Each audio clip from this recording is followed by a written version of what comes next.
सत श्री अकाल दोस्तों, कैसे हो आप सब। आई होप आप सब अच्छे होंगे।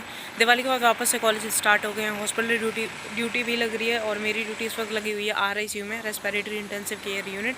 तो आरआईसीयू में मतलब किसी भी आरआईसीयू में नहीं, किसी भी आईसीयू में जाने से पहले हमें किन चीज़ों का ध्यान रखना होता है बेसिकली। मतलब इस वीडियो में I am gonna share my first day experience कि मैंने वहाँ पे क्या देखा, क्या क्या इंस्ट्रूमेंट थे, है ना, वहाँ पे किस तरीके से वो अरेंज करके रखे हुए थे, और वहाँ पे एनवायरनमेंट कैसा रहता है आईसीयू के अंदर। क्योंकि वार्ड में तो नॉर्मल सा एनवायरनमेंट होता है, ठीक है, लेकिन आईसीयूज़ के अंदर एनवायरनमेंट अलग होता है और किन किन चीज़ों का हमें ध्यान रखना होता है।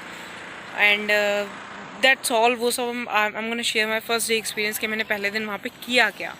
क्योंकि हम आईसीयू में जाने वाले हैं तो सबसे इंपॉर्टेंट होती है हमारी सेफ्टी। तो सेफ्टी के लिए मैंने शू कवर पहने, कैप पहनी, हाथों को सैनिटाइज किया। उसके बाद मैं अंदर गई।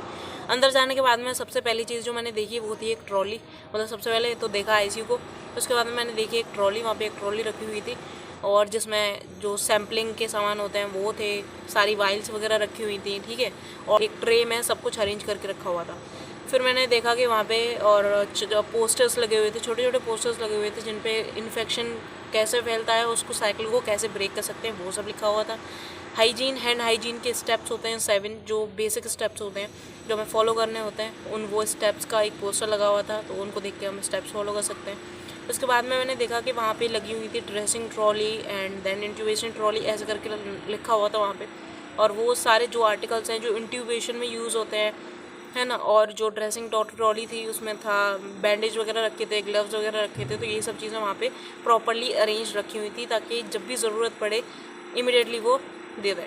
और वहाँ पे एक रखा हुआ था ऑक्सीजन सिलेंडर। जब भी हम वेंटी से किसी पेशेंट को ले जाते हैं, ठीक है, तो उनको पहले सांस नहीं आ रहा, ठीक है, तो उनको ऑक्सीजन बहुत इंपॉर्टेंट है।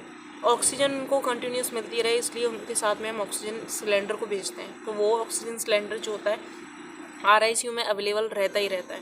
तो एक ऑक्सीजन सिलेंडर था वहाँ पे। ये सब देखने के बाद मैं गई एक पेशेंट के पास में, जहाँ पे जाके सबसे पहले तो मैंने उनके वाइटल्स चेक किए।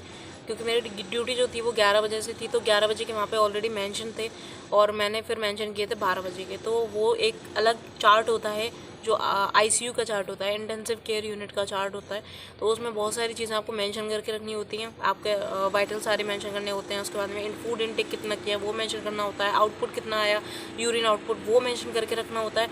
तो वो सब करना होता है, आपको चेक करना होता है कौन सी आपकी इन्वेस्टिगेशन है जो डॉक्टर ने रिकमेंड की है, बोली है, जो हो चुकी है, और जो पेंडिंग है वो करवानी है, तो वो करवानी पड़ती है। तो अब जो अंकल आप देख रहे हो ना, ये अंकल जो है ये वेंटिलेटर पे हैं। उनके मुंह में ये ट्यूब डाली हुई है और इनके हाथ पैर भी बांधे हुए हैं। हाथ पैर इनके इसलिए बांधे हुए हैं क्योंकि ये बहुत ज़्यादा अपने हाथ पैर फेंकते हैं। जब तक ये सेडेशन में रहते हैं, जब तक इन दवाइयों का असर रहता है, नींद की दवाई का, तब तक ये कुछ नहीं करते। और जैसे ही नींद की दवाई का असर ख़त्म हुआ, ये बस भागने को रहता है और हाथ पैर बहुत ज़्यादा फेंकते हैं अपने, जो कि इनके लिए सही नहीं है, ठीक है।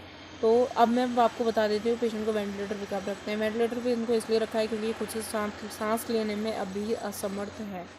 इनकी हालत देख के मेरे को पहले तो दया सी आई कि एक नॉर्मल है यार, नॉर्मल ह्यूमन बीइंग को आती है कि आप मतलब इतने ओल्ड एज हैं, वो 70 ईयर्स के हैं और उनको इस तरीके से बांधा हुआ है, ठीक है, और वो कुछ बोलने की कोशिश कर रहे हैं पर क्योंकि मुंह में ईटी ट्यूब वगैरह पड़ी हुई है तो वो कुछ बोल नहीं सकते, है ना।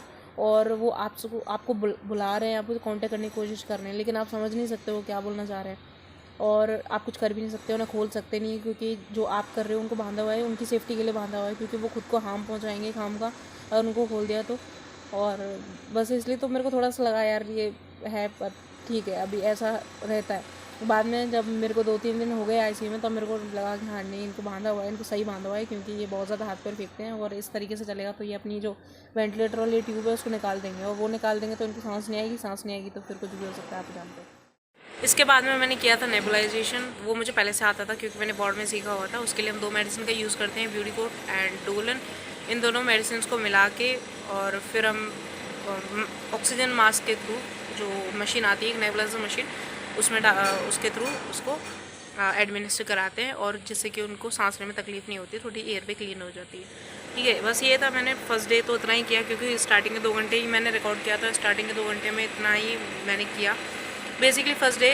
तो जब भी आप फर्स्ट डे किसी वार्ड में जाते हो या किसी आईसीयू में जाओ या कहीं भी जाओ, सबसे पहला दिन तो आपको ये समझने में लग जाता है, उस आईसीयू को, उस वार्ड को, जिस भी जगह आप जा रहे हो उसको समझने में लग जाता है पहला दिन। वहाँ पे क्या चीज़ कहाँ रखी हुई है, कैसे क्या चल रहा है ना, कितने पेशेंट्स हैं, मतलब क्या है, सारा सिस्टम समझने में आपको वो एक दिन चला जाता है, क्योंकि आपके पास पूरा दिन नहीं होता, आपके पास वही 2-4 घंटे होते हैं, ठीक है। तो उस टाइम में आप जितना समझ पाते हो फर्स्ट डे वो इतना ही होता है। पर लेकिन वहाँ जाके मेरे को एक चीज़ मेरे को जो समझ में आई वो ये थी कि आप बिल्कुल भी गलती का कोई चांस नहीं होता आईसीयू में, ठीक है। आप गलती से भी गलती नहीं कर सकते वहाँ पे। वार्ड में आप कभी कभार आपसे कोई गलती हो जाती है तो वो चल जाती है, क्योंकि पेशेंट सीरियस नहीं होता। लेकिन आईसीयूज़ में जाने के बाद में वहाँ पे आप गलती के चांस तो आप भूल ही जाओ कि आप कोई गलती कर सकते हो। तो वहाँ पे बहुत ज़्यादा अटेंटिव रहना होता है और आपको देखना रहता है हर वक्त कि पेशेंट कहीं उसमें कोई उसके वाइटल्स इधर उधर तो नहीं हो रहे हैं, ऊपर नीचे तो नहीं हो रहे हैं, और उसने कहीं जो पेशेंट अपने बांध के रखे हुए हैं वो ऐसा तो नहीं उन्होंने ग्रिप खोल ली हो, या उन्होंने अपना जो ऑक्सीमीटर है वो निकाल के रखा हुआ है तो आपको रेस्पिरेशन पता नहीं चलेगा, तो उन्होंने वो तो नहीं निकाल रखा। उसके बाद में आपको और भी काफ़ी सारी चीज़ों का बहुत ज़्यादा ध्यान रखना होता है, बार बार पेशेंट्स के पास में जाकर चेक करना होता है सारी चीज़ों को। तो ये सब मेरा फर्स्ट डे एक्सपीरियंस था ऐसा। तो बस एक मतलब था ऐसा फर्स्ट डे कि यार क्या है। So this was my first day experience in RICU, जहाँ पे पहले ही दिन ऐसे पेशेंट को देख लिया जिसको मैंने आज तक किसी पेशेंट को बंधे हुए नहीं देखा। सच में 3 साल में मैंने आज तक नहीं देखा किसी पेशेंट को बंधे हुए। पहली बार मैंने किसी पेशेंट को बंधे हुए देखा, तो वो मेरे लिए एक नई चीज़ थी।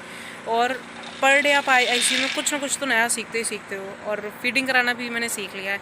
तो ये मेरा फर्स्ट डे था एक्सपीरियंस, जो भी था मैंने आपको बता दिया ये क्या क्या किया मैंने, ठीक है। इनिशियल स्टार्टिंग के 2 घंटे में आपको पता है फ़ोन ले जाना अलाउड नहीं है, बट एक्सीडेंटली मेरे पॉकेट में फ़ोन चला गया था, तो फिर मैंने कर लिया रिकॉर्ड। अब चला गया तो कर लो, फिर क्या है। सो एट दी एंड अगर आप वीडियो आपको अच्छी लगी हो तो लाइक कर देना, ज़्यादा अच्छी लगी हो तो सब्सक्राइब कर देना। मैं मिलूंगा आपको नेक्स्ट वीडियो में। Till then take care, bye bye.